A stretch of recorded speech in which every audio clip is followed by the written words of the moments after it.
Hello and welcome to Baggies View. I'm Paul Bradley and I'm joined on the phone now by West Bromwich Albion correspondent Chris Lipkowski. Hi Chris. Hello. Well, we'll come on to where West Brom needs to improve for that Spurs game later on today. We'll do that shortly, but first of all, Roy Hodgson's come out with some pretty strong comments about where West Bromwich Albion may be heading for the January transfer window. Yeah, it was quite an extraordinary outburst, to be honest, and the manner of it. He basically said that the club need to rethink their strategy.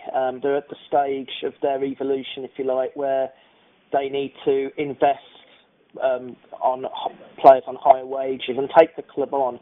Now, it's a fairly understandable stance for him to take, and I can understand that, but I think the timing of it, coming immediately after a bad defeat, I have to say, where he perhaps didn't cover himself in glory individually by not making any changes, not least to Shane Long, who was clearly unfit and playing through pain. And they were strange comments because not only was it a little bit of a prod at the chairman and the board, but it was also he was effectively saying that nobody on the substitutes bench was good enough to change the game. And given that he's probably going to be needing some of those players over the next 3 or 4 weeks, then they were strange comments to say the least.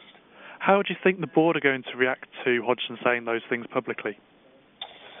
Well, time will tell. I mean, it's interesting that Jeremy Peace has always had the upper hand at such matters, even against Gary Megson, who was a very political man and knew how to play the game.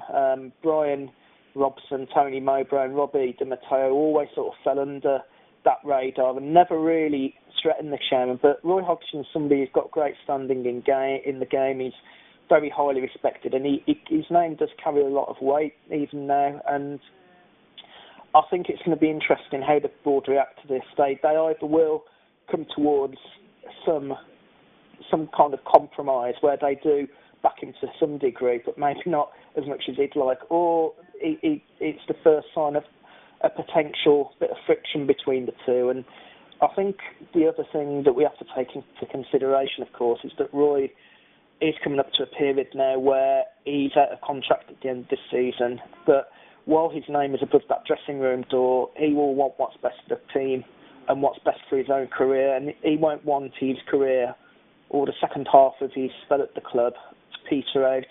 And I think it's also, in a way, him protecting himself, knowing that the current players, in his opinion, aren't good enough and that he does need help.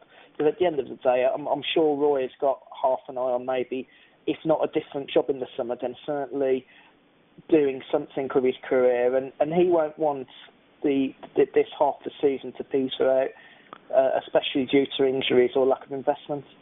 And what sort of positions do you think Hodgson's talking about when he says he wants Albion to spend big? What areas specifically is he looking at? Well, I mean, defensively, they probably need another left-back because they are short on that side. They have got Joe Mattock they could recall, but clearly he's not part of the long-term thinking. In midfield, they've all of a sudden found themselves a little bit short. I wouldn't necessarily consider that to be a major drama because some of those players will return. I think the absence of Gira, he highlighted as being a damaging blow last week, and maybe if he could find somebody to replace him, where that player is or where he'd find him, I don't know, because I certainly can't think of a like-for-like replacement anywhere, not least one who'd be available. I think the main problem is up front. The very fact that Shane Long played on through an injury and didn't look comfortable, and yet he wasn't taken off. Peter on and Wingy didn't have his greatest game. He wasn't taken off. Roy clearly has no faith in the players behind him, behind those two, in terms of the Fortunés, the Simon Coxes, the Rowan Bednars of this world, even the Simon Choi who can play in that role. He clearly doesn't have the faith in them, and I suspect that that's the main focus for him, to shore up the left-back position and at least provide some competition for Nicky Shorey, and to bring in another striker, a sort of target man kind of striker to play alongside Long or Rodden Wingy, and at least give him that option of something different. Okay, well, let's move away from the transfer window for the moment now. It's obviously something we'll be keeping an eye on a day-to-day basis. the Spurs game, how is Hodgson and how are the team going to have to change things round to put together a better performance and B, get a result?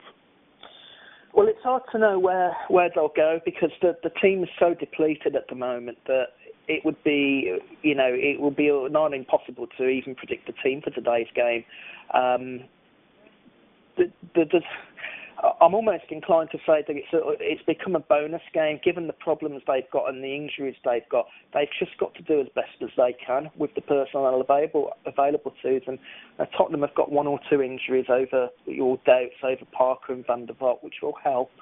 But when you take into account the likes of Brunt, potentially Long being out, Reed, Gear obviously being out, Olsen being out for a few weeks, it's going to be a major test for them today, and I just suspect that they'll be going there to try and do as best as they can, but it's probably going to be a little bit. It's going to be very tricky.